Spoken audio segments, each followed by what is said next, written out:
My passion has been to build an enduring company where people were motivated to make great products. Everything else was secondary. Sure, it was great to make a profit because that was what allowed you to make great products. But the products, not the profits, were the motivation. Scully flipped these priorities to where the goal was to make money. It's a subtle difference, but it ends up meaning everything. The people you hire, who gets promoted, what you discuss in meetings. Some people say, give the customers what they want, but that's not my approach. Our job is to figure out what they're going to want before they do. I think Henry Ford once said, if I'd asked customers what they wanted, they would have told me a faster horse. People don't know what they want until you show it to them. That's why I never rely on market research. Our task is to read things that are not yet on the page. Edwin Land of Polaroid talked about the intersection of the humanities and science. I like that intersection. There's something magical about that place. There are a lot of people innovating, and that's not the main distinction of my career. The reason Apple resonates with people is that there's a deep current of humanity in our innovation. I think great artists and great engineers are similar in that they both have a desire to express themselves. In fact, some of the best people working on the original Mac were poets and musicians on the side. In the 70s, computers became a way for people to express their creativity. Great artists like Leonardo da Vinci and Michelangelo were also great at science. Michelangelo knew a lot about how to quarry stone, not just how to be a sculptor. People pay us to integrate things for them because they don't have the time to think about this stuff 24/7. If you have an extreme passion for producing great products, it pushes you to be integrated, to connect your hardware and your software and content management. You want to break new ground, so you have to do it yourself.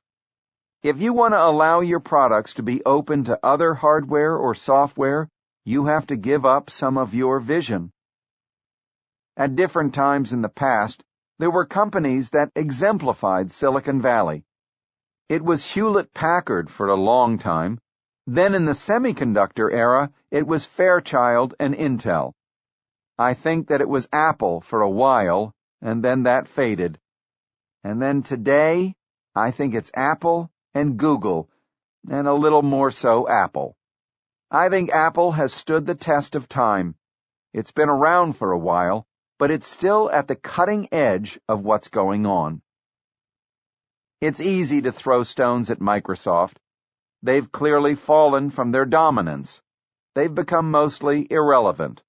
And yet I appreciate what they did and how hard it was. They were very good at the business side of things. They were never as ambitious product-wise as they should have been. Bill likes to portray himself as a man of the product, but he's really not. He's a business person. Winning business was more important than making great products. He ended up the wealthiest guy around, and if that was his goal, then he achieved it. But it's never been my goal, and I wonder, in the end, if it was his goal. I admire him for the company he built. It's impressive, and I enjoyed working with him. He's bright and actually has a good sense of humor. But Microsoft never had the humanities and liberal arts in its DNA. Even when they saw the Mac, they couldn't copy it well. They totally didn't get it. I have my own theory about why decline happens at companies like IBM or Microsoft. The company does a great job, innovates, and becomes a monopoly or close to it in some field, and then the quality of the product becomes less important. The company starts valuing the great salesman because they're the ones who can move the needle on revenues, not the product engineers and designers. So the salespeople end up running the company. John Akers at IBM was a smart, eloquent, fantastic salesperson, but he didn't know anything about product. The same thing happened at Xerox. When the sales guys run the company, the product guys don't matter so much, and a lot of them just turn off. It happened at Apple when Scully came in, which was my fault, and it happened when Ballmer took over at Microsoft. Apple was lucky, and it rebounded, but I don't think anything will change at Microsoft as long as Ballmer is running it. I hate it when people call themselves entrepreneurs, when what they're really trying to do is launch a startup and then sell or go public so they can cash in and move on. They're unwilling to do the work it takes to build a real company, which is the hardest work in business. That's how you really make a contribution and add to the legacy of those who went before. You build a company that will still stand for something a generation or two from now. That's what Walt Disney did, and Hewlett and Packard, and the people who built Intel. They created a company to last, not just to make money. That's what I want Apple to be. I don't think I run roughshod over people, but if something sucks, I tell people to their face. It's my job to be honest. I know what I'm talking about, and I usually turn out to be right. That's the culture I tried to create. We are brutally honest with each other, and anyone can tell me they think I'm full of shit, and I can tell them the same. And we've had some rip-roaring arguments where we are yelling at each other, and it's some of the best times I've ever had. I feel totally comfortable saying, Ron, that store looks like shit in front of everyone else. Or I might say, God, we really fucked up the engineering on this in front of the person that's responsible. That's the ante for being in the room. You've got to be able to be super honest. Maybe there's a better way, a gentleman's club where we all wear ties and speak in this Brahmin language and velvet code words, but I don't know that way, because I am middle class from California. I was hard on people sometimes, probably harder than I needed to be. I remember the time when Reed was 6 years old, coming home, and I had just fired somebody that day, and I imagined what it was like for that person to tell his family and his young son that he had lost his job. It was hard, but somebody's got to do it. I figured that it was always my job to make sure that the team was excellent, and if I didn't do it, nobody was going to do it. You always have to keep pushing to innovate.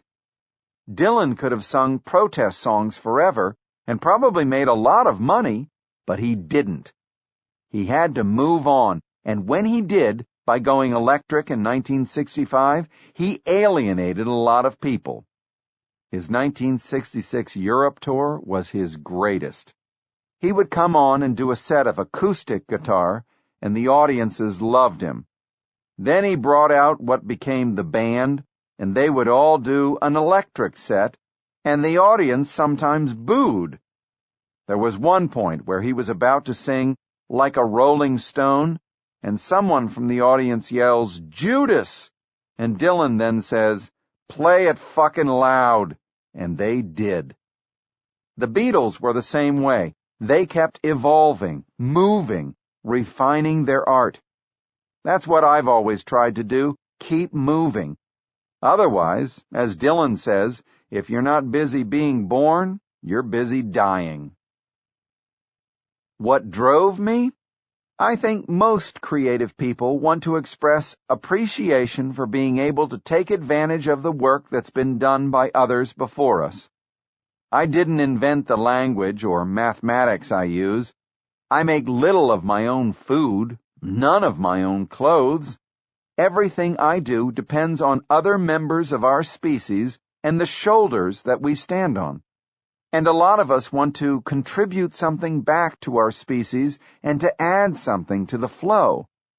It's about trying to express something in the only way that most of us know how, because we can't write Bob Dylan songs or Tom Stoppard plays. We try to use the talents we do have to express our deep feelings to show our appreciation of all the contributions that came before us, and to add something to that flow. That's what has driven me.